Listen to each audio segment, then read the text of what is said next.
네, 저는 하기 싫고 어렵고 힘들다고 느끼거나 두려운 마음이 들면 외면하는 습이 있습니다. 두려움을 이겨내고 내 앞에 펼쳐진 문제를 제 힘으로 해결하는 용기를 내려면 제가 어떻게 해야 할까요?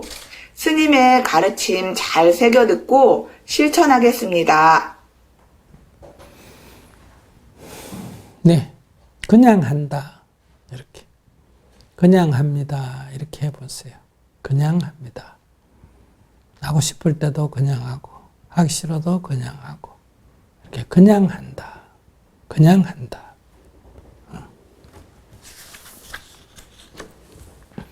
힘들어도 하고, 하기 싫어도 하고, 두려워도 하고, 하기로 한 거는 그냥 한다. 그래서 그냥 한다. 이렇게 하면 돼요. 계속 연습을 하면 돼요.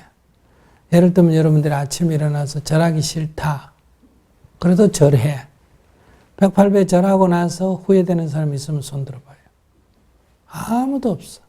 하기 전에는 엄청나게 하기 싫지만 하고 나면 잘했다. 이렇게 돼요.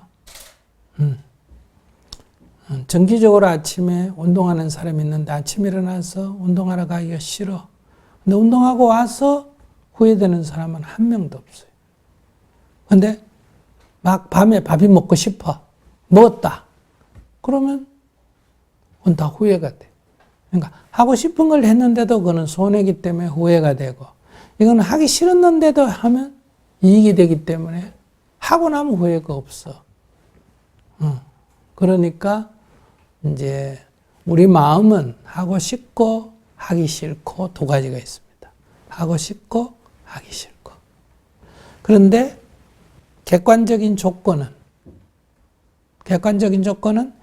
해도 되고 하면 안 되고 이런 객관적인 조건이 있어요.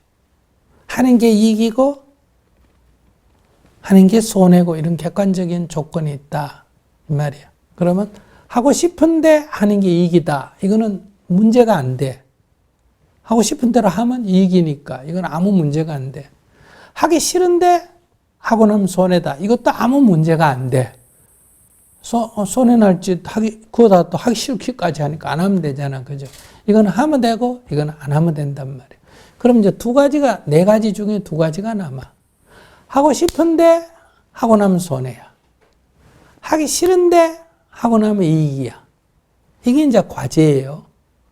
그러니까 하기 싫은 거는 무조건 해야 되고 하고 싶은 건 무조건 안 해야 된다가 아니고, 하고 싶은 거를 하면 이익인 경우도 있고 하면 손해인 경우도 있는데, 하면 이익인 경우는 하고 싶은 거고 하면 이익이니까 이건 문제가 안 된다 이 말이에요. 근데 하고 싶은데 하면 손해인 경우는 이게 문제가 된다 이 말이에요. 하기 싫은데 하면 손해인 경우도 문제가 안 된다 이 말이에요. 근데 하기 싫은데 하면 이익이다. 이게 문제가 된다 이 말이에요. 그럼 이 문제는 어떻게 푸느냐? 하고 싶어도 손해면 안 해야 돼. 어떤 사람의 종아리를 만지고 싶어도 만지면 성추행이 되니까 안 만져야 돼. 하면 손해니까.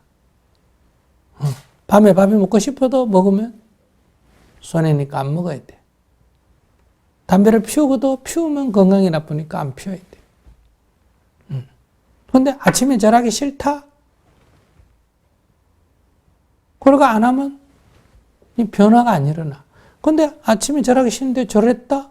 하고 나서 괜히 절했다. 이런 일 절대로 없어. 하고 나면 다 좋아. 아침에 6시에 일어나기로 했습니다. 막 이불 밑에서 일어나기 싫어. 근데 일어나 버리면 후회되는 게 절대로 없어. 그러니까 일어나기 싫다. 이건 일어나기 전까지의 생각이에요. 절하기 싫다. 이건 절하기 전까지의 생각이에요. 해버리면 없어져 버려. 그래서 하고 싶은 걸 멈출 때도 그냥 멈춘다. 하기 싫은 거 행할 때도 그냥 한다. 어떻게 한다고? 그냥 한다. 그냥 한다. 하고 나서 아무 후회가 안 돼. 그러면 이제 어떨 때 후회가 될까? 다리가 부러졌는데 절을 한다. 이러면 하면 더 나빠지겠죠. 그럴 때는 하면 안 돼. 그러니까 자기가 해봐. 하기 싫은데 아침 일어나가 5시에 일어나 기도를 했다. 하고 나서 후회가 되느냐 봐라. 하고 나서 후회되는 사람 한 명도 없어. 하기 싫은 그 순간을 못 참아가지고 안 하지. 해버리면 후회가 안 돼. 그래서 하기 싫어도 하는 게 이기면 한다. 그냥 한다. 어떻게? 그냥 한다. 싫어도 싫은데 어떻게 해요? 그냥 한다. 그냥 하면 된다. 이해하셨어요?